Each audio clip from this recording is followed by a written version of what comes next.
Baik, 10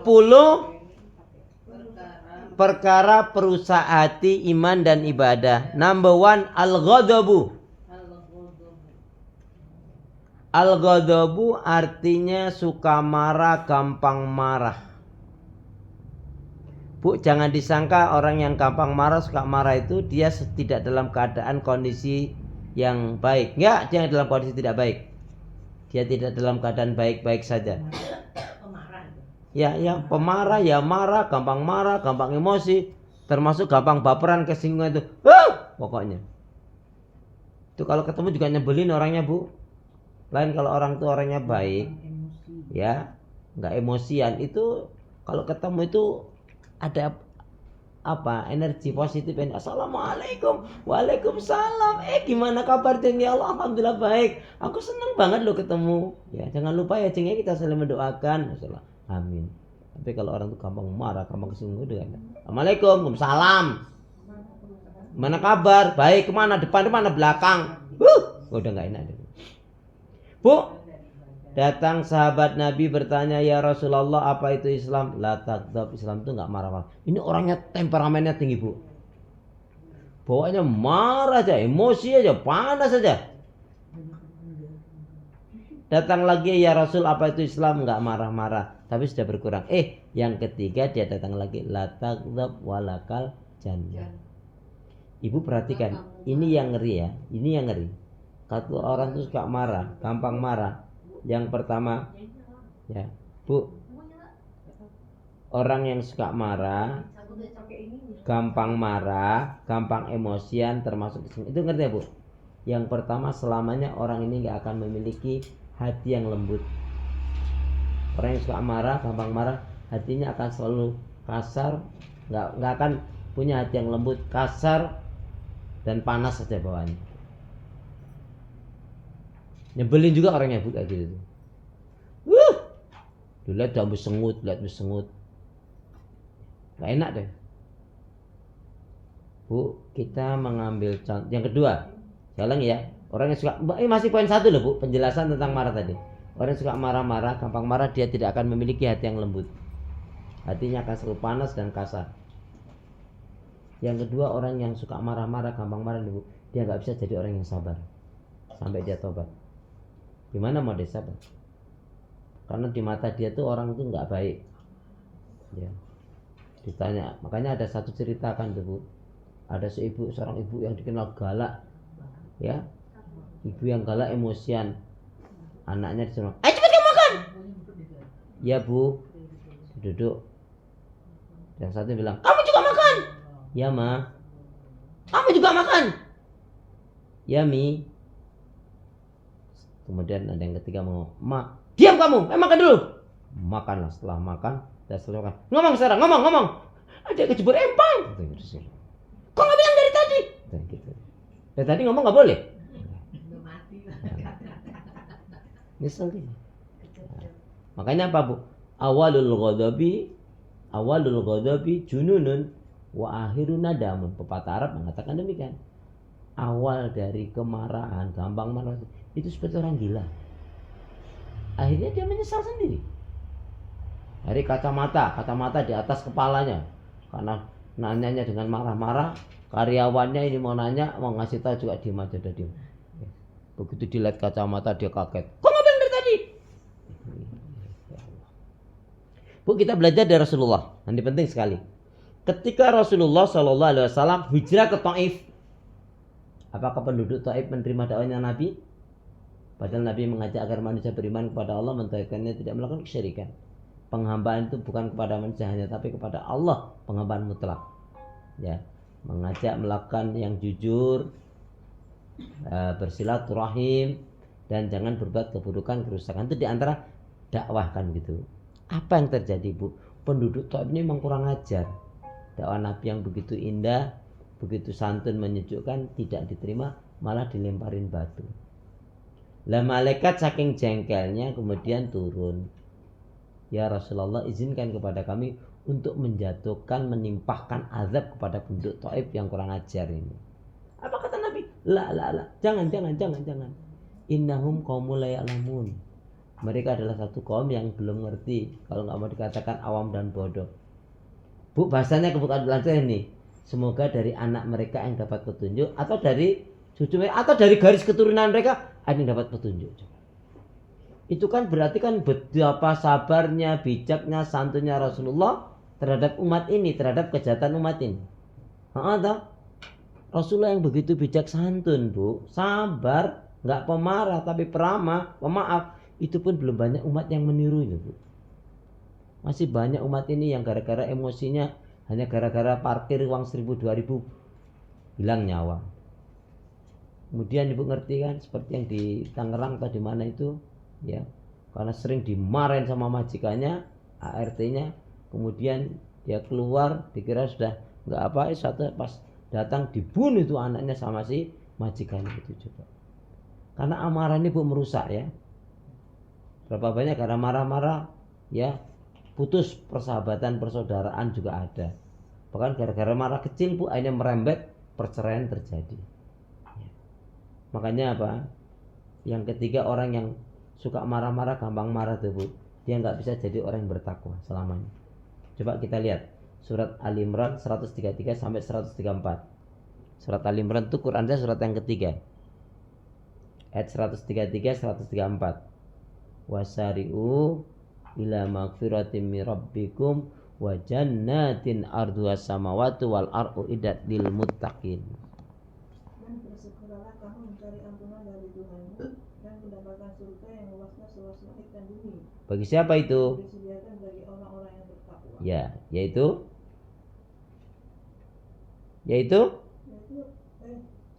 sesungguhnya orang kafir. Yaitu ya 34-nya kok loncat. Yaitu orang-orang yang berinfak baik di waktu lapang maupun sempit. Nah. Dan orang-orang yang menahan 3 kali cukup. Dan orang yang menahan amarahnya, itu marah deh kayaknya.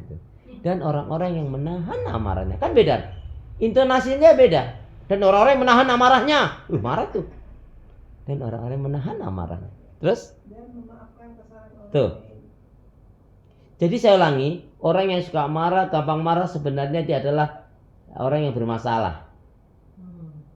Satu, dia tidak akan memiliki hati yang lembut, hatinya akan selalu panas dan kasar. Yang kedua, dia tidak akan bisa jadi orang yang sahabat. Na'udzubillah dzalik. Yang ketiga, tidak bisa jadi orang bertakwa. Padahal orang bertakwa itu orang yang paling puncaknya, ya kan? Inna akramakum indallahi atqakum. Sesungguhnya orang yang paling mulia diantarkan di sisi Allah adalah yang bertakwa. Baik ya. Bu, kalau kita belajar dari Ibunda Aisyah ngeri lagi kan? Masya Allah ya.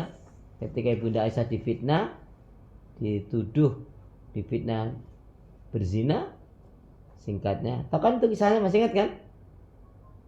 Masih ingat ya kisahnya? Kalau ingat ya sudah, nggak saya terangin lagi kalau gitu. Mau tahu kisahnya? Nah, gimana? Mbak Iin tuh, silakan biar nggak ngantuk, boleh Mbak Iin bercerita. Walaupun Mbak Iin sih aslinya nggak ngantuk, cuman agak ngantuk banget aja gitu loh. Ya sudah, kalau nanti dengar ceritanya Mbak Iin aja lah ya. Baik, yang kedua, yang merusak hati, iman dan ibadah, yang kedua adalah al-hasadu. Al-hasadu, hasad, iri, dengki, benci, dendam. Ibu biasanya yang punya sifat hasad, iri, dengki, benci, dendam itu jin, setan atau iblis? Manusia itu kan ngikutin aja. Hasad, iri, dengki, benci, dendam itu awalnya dari iblis kan? Turun ke kakak kita yang pertama, Qabil. Hasad dengkinya kakak kita yang kedua, Habil, dijodohkan oleh Nabi Adam dengan yang lebih cantik. Marah dia Bu. Kedengkiannya mulai. Lah aku ini kakaknya. Sampai hasad dengkinya itu apa? Membunuh kakak kita Habil. Bu, hasad itu gini Bu, yang paling jelek itu. Misalkan ibu punya warung. Ibu lama 5-10 tahun tidak ada, kemudian ada warung yang baru laris. Terus ibu gak suka, orang ini gak suka. Untuk nggak suka sama orang itu, tapi ngajak orang lain membenci orang lain lagi, ya, ngajak orang lain agar membenci itu yang paling parah. Itu seperti hasad dengkinya kakak-kakaknya Nabi Yusuf alaihissalam. Padahal mereka ngaku loh Bu, kalau Nabi Yusuf tuh ya ganteng, ya baik, ya memang baik. Cuman karena Nabi Yakub itu terlalu menyayangi lebih dibanding kakak-kakaknya, ya bukannya berpikir mestinya kan gini, mestinya lebih ya kalau berkisah ya wajarlah kalau kita perhatikan orang adik kita Yusuf tuh ya memang baik kok dia, ya wajar saja kalau ayah lebih mencintai anak. Itu nggak akan terjadi namanya hasad. Tapi orang kalau udah nggak senang Bu, gimana caranya orang lain tuh membenci dia? Itu dari ibu yang sama kan berbeda ya? Beda, ibu yang beda. Ya. Tapi kan terlepas itu memikirkan satu ayah. Ya seperti hari ini, satu ayah beda ibu, satu ibu beda ayah. Ini juga kadang-kadang masalah. Ada masalahnya apa? Karena hasad tadi itu. Coba kalau sama-sama kita ini dari ibu yang sama, sama-sama kita dari ayah yang sama, kita mestinya bersaudara. Selesai kan? Sampai kan ada cerita bawang merah, bawang putih, ya. Padahal bawang merah dengan bawang putih itu kan akur aslinya, ya. Apalagi kalau mau buat asam-asam, tidak ada bawang merahnya, nggak ada bawang putihnya, ya kurang lengkap, ya. Intinya apa Bu? Hasad dengki itu Bu, kebencian melihat orang lain maju, ya. Kebencian terhadap orang lain yang nggak pantas dia sebetulnya. Padahal dia memang layak berprestasi kok, ya. Tapi gimana kalau bisa ini semuanya dikuasai dia. Makanya ketika orang yang punya sifat hasad, iri, dengki, benci, dendam, itu sebetulnya azab Bu. Azab. Ya. Na'udzubillah min dzalik. Ini ngurus hati. Apa kata Nabi? Al hasadu yakulul hasanat. Hasad, iri, dengki, benci, dendam itu Bu, memakan kebaikan sebagaimana api membakar kayu. Ya. Kalau orang Jawa bilang, wis rasa iren-iren. Ya. Nah iren-iren awakmu moh aku. Bapak ibu sedih ki. Nggih Pak. Bapak ibunya meninggal, enggak akur lagi. Nah, untuk bilang begini. Bu, yang kaitan dengan hasad, iri, dengki, benci, dendam, itu tadi contohnya kakak kita Qabil, saking hasadnya enggak suka dengan Habil, Bu. Nggih. Akhirnya saya enggak ngantuk sih, aman ya. Bilang aja lah kalau ngantuk gitu ya. Ya, sampai melakukan penghilangan nyawa. Bu, kita boleh iri dalam dua hal saja. Yang iri yang pertama dengan orang yang diberi ilmu, dengan ilmu itu diajarkan, dia amalkan, dia dakwahkan. Iri yang kedua dengan orang yang diberi harta, yang dengan hartanya dia infakkan, disedekahkan. Makanya Bu, ada kisah yang pernah saya sampaikan itu loh Bu. Ketika hasad, iri, dengki, benci, dendam itu ada, yang timbul adalah suudzon kepada orang lain. Masih ingat kan kisah antara kedermawanan dengan suudzon? Jadi ada seorang tukang daging dengan seorang yang kaya. Tukang daging ini Bu, setiap hari Jumat dia berbagi daging. Tidak kurang 60 fakir miskin setiap Jumat itu, fakir miskin itu bahkan lebih dari itu diberi itu daging. Setengah kilo sampai 1 kilo setiap Jumat. Sementara orang kaya ini tidak pernah apa-apa. Maka orang-orang yang fakir miskin tadi mencemooh. Alah, kamu ini kaya tapi pelit kamu itu. Lihat itu. Si tukang daging itu setiap Jumat dia berbagi rezeki, dia berbagi daging. Enggak kayak kamu ini. Kayanya kaya, jangan-jangan enggak halal lagi yang didapatkan. Astagfirullah. Doakan ya saya biar saya bisa menjadi orang yang baik dan dermawan. Alah. Kalau kamu dapat tanda belum tentu halal, gimana kamu? Begitulah singkat kisahnya, pada hari Jumat itu meninggal si orang kaya ini. Orang miskin tadi hanya beberapa orang aja, hampir nggak ada yang menjenguk Bu, karena sudah ya melihatnya ini gigir pelit itu. Apa yang terjadi? Jumat selanjutnya si tukang daging nggak bagi lagi. Jumat selanjutnya nggak, sampai selanjutnya juga nggak.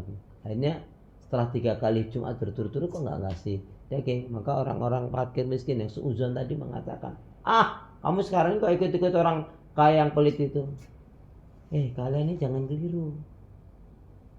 Setelah sekian tahun ini, itu daging itu yang ngasih adalah orang kaya yang meninggal itu. Aku ini nggak ngasih. Aku hanya dimintai, wong dia beli daging sama aku, tolong bagikan. Jadi bukan aku yang memberi, tapi orang kaya yang kalian katakan pelit itu. Apa nggak terjadi penyesalan? Lah aku gimana akan memberi? Wong aku sifatnya jual kok. Dia hanya minta jangan, kalau ada yang berkata, katakan dari hamba Allah saja. Jangan kau sebut-sebut namaku. Coba kalau udah seperti ini kan penyesalan yang terjadi. Makanya kita tuh harus hati-hati, Bu. Ada kaidah yang harus kita miliki. Ikutin saya. Bismillahirrahmanirrahim. Fakir qabla an ta'zim. Fakir qabla an ta'zim. Ya. Apa artinya? Think first before do. Berpikir terlebih dulu sebelum berucap dan berbuat. Nah, kaidahnya dari Imam Bukhari apa? Al-ilmu qoblal qaul wal amal. Ayo coba. Al-ilmu qoblal qaul wal amal. Ilmu itu harus lebih dulu sebelum berucap dan berbuat. Ya, tadi. Siapa nih? Gak ada lagi yang ngasih. Padahal sudah bertahun-tahun. Ini memang orang pandai menyembunyikan amal kebaikannya.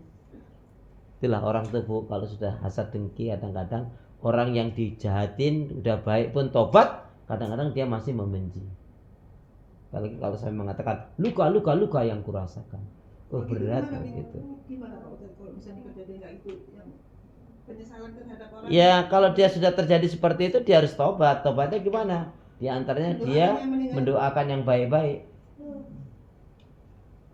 Jadi salah satu tobatnya dia menyesali atas sikapnya yang nggak baik itu, kemudian dia mendoakan yang baik-baik untuk orang yang dia benci tadi itu. Kan ibu pernah dengar kan? Udahlah jeng, maafin aja. Udahlah jeng, ikhlasin saja gitu kan? Ikhlasin saja itu cakupannya apa? Memaafkannya, melupakan keburukan kesalahan dosanya, dan mendoakan yang baik-baik. Mana yang berat? Udahlah jeng, ikhlasin saja. Cakupannya itu ikhlasin saja itu apa? Memaafkannya, melupakan keburukan kesalahannya, dosanya kalau dia ada buruk salah dosa, dan mendoakan yang baik-baik. Mana yang berat? Hah? Melupakan berat, cuma ngelupain itu aja berat. Mendoakan juga berat, padahal berpahala besar. Nah ya, mengikhlaskanlah itu cakupannya. Memaafkan, melupakan keburukannya, salah dosanya, dan mendoakan yang baik. Semuanya ini mengikhlaskan, tapi cakupannya tadi. Mana yang berat? Memaafkan, melupakan keburukan salah dosanya, kezalimannya, kejahatannya, atau mendoakan. Memaafkan berat. Bu, sebetulnya berat minta maaf atau berat memaafkan sih? Berat minta maaf. Sudah jelas salah, nggak sadar diri. Memberi maaf besar sekali, pahalanya juga berat. Ini maunya apa sih orang ini? Mendoakan ya Allah beri rahmat dia, doa yang baik balik kepada dia juga berat. Semuanya apa? Tuh kan marah. Terus maunya apa? Loh kan beda kan? Halo? Jadi mana yang berat? Mengikhlaskan itu berat. Tadi loh Mbak, mengikhlaskan itu cakupannya memaafkan, melupakan keburukan dosanya, dan mendoakan yang baik, Mbak. Baik. Melupakan tuh. Melupakan berat. Nih Bu, perhatikan. Halo. Apa filosofinya sebelum pantunnya ya? Pantunnya dulu sudah pernah. Apa filosofinya kopi? Pahit ya, walaupun pahit. Tak sepahit ibu. Apa filosofi kopi? Apa wi? Pahitnya kopi Itu pantun, saya nggak tanya pantunnya, ini filosofinya. filosofi kopi tanya apa ini tukang filosofi kopi.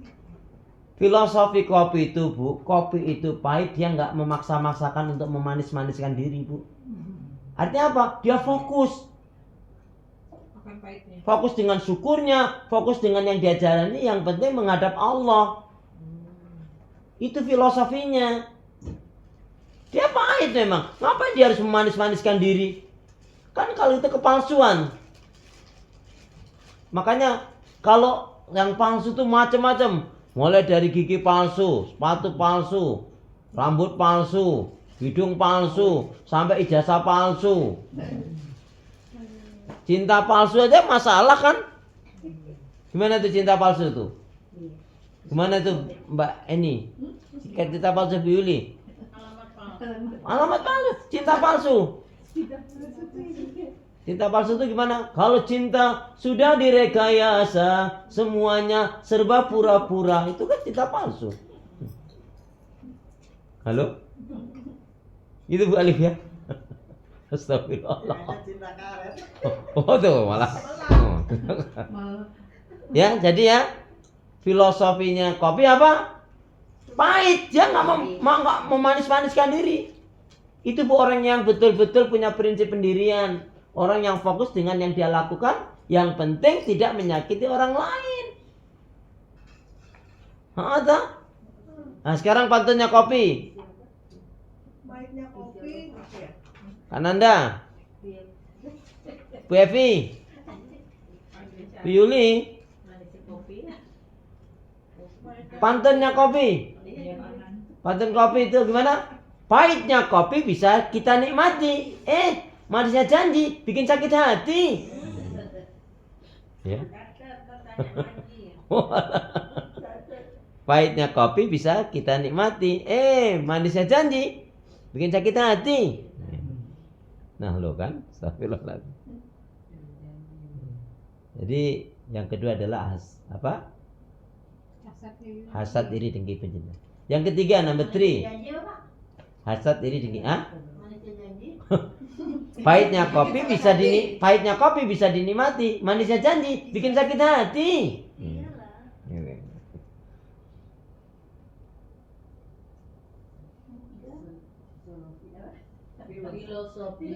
Filosofi kopi itu, kopi memang pahit tapi dia tidak memanis-maniskan diri, nggak maksa-maksain diri, biasa aja Bu. Filosofi kopi warungnya ada tentang kopi. Nggak tahu aku. Itu kopi kenangan, kopi janji jiwa nanti. Alah. Tentang kopi. Bu, yang ketiga, yang merusak hati, iman, ibadah. Yang ketiga adalah al-kadzibu. Al-kadzibu. Apa artinya al-kadzibu? Al-kadzibu apa? Itu al-kusulu, al-kasalu, al-kadzibu. Iya kayaknya, dah. Buku yang lain. Ambil lagi. Al-kadzibu artinya dusta. Yuk kita baca hadis Nabi. Afima ma'nahu. Bismillahirrahmanirrahim. Ay kama qala Rasulullah sallallahu alaihi wasallam. Iyakum wal kadhiba fa inal kadhiba mujanibun lil iman. Iyakum wal kadhiba fa inal kadhiba mujanibun lil iman. Jauhilah oleh kalian akan berbuat dusta, karena sesungguhnya dusta itu akan menjauhkan dari keimanan. Jadi setelah hari ini jangan ada dusta. Bu, perhatikan Bu ya tentang dusta. Berapa banyak terjadi perceraian gara-gara dusta? Terjadi perselingkuhan karena dusta. Putusnya persahabatan persaudaraan karena dusta. Hilangnya kepercayaan karena dusta.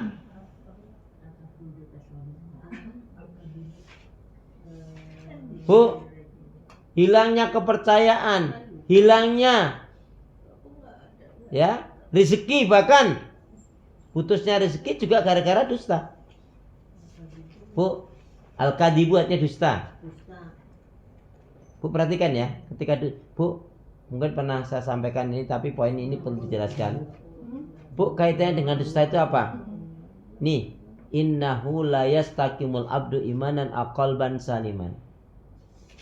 Selamanya halo? Ya. Selamanya Bu, orang yang suka berdusta itu Bu. Nih, dua hal nih, ngeri nih. Innahu la yastaqimul abdu imanan aqalban saliman. Apa itu? Selamanya siapapun orangnya, mau laki mau perempuan, mau tua atau muda, pokoknya kalau dia suka berdusta, selamanya apa? Orang yang suka berdusta, gampang berdusta dan tidak mau meninggalkan dustanya, itu apa? Dia tidak akan memiliki iman yang benar. Dia tidak akan bisa menjadi orang yang benar-benar beriman. Ini yang pertama. Yang kedua apa? Efek ya, efek bahaya ya, dampak bahaya dari dusta itu, satu, dia tidak akan memiliki iman yang benar atau tidak bisa menjadi orang yang benar-benar beriman selamanya. Jauhilah oleh kalian akan berbuat dusta. Dusta itu dibenci oleh Allah.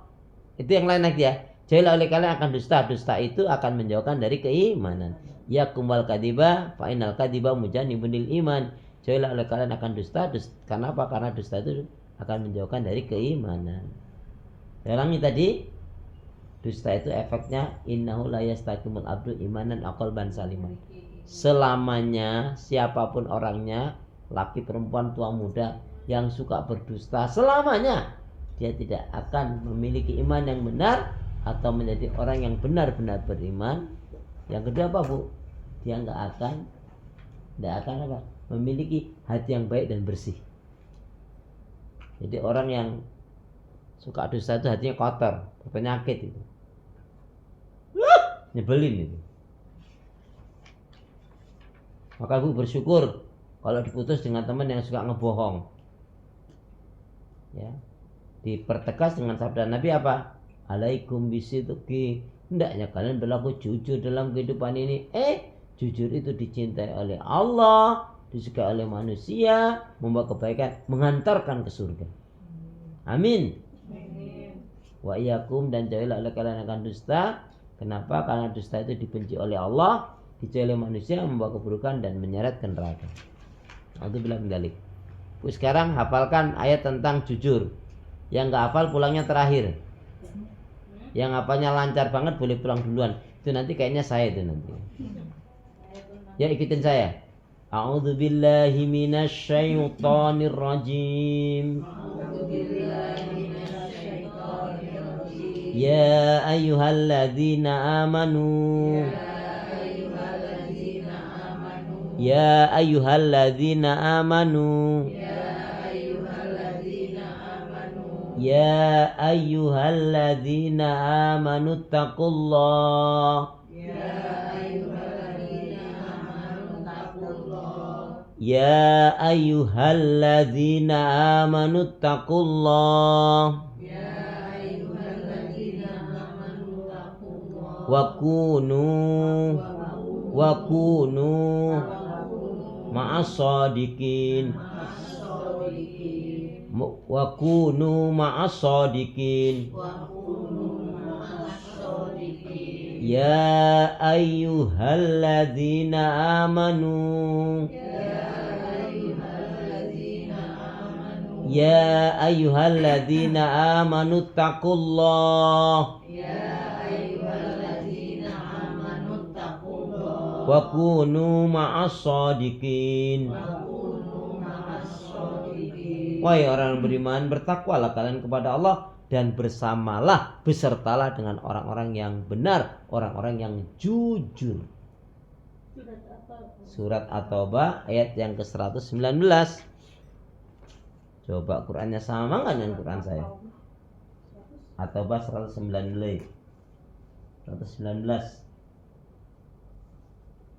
Yuk, siapa nak kasih baca?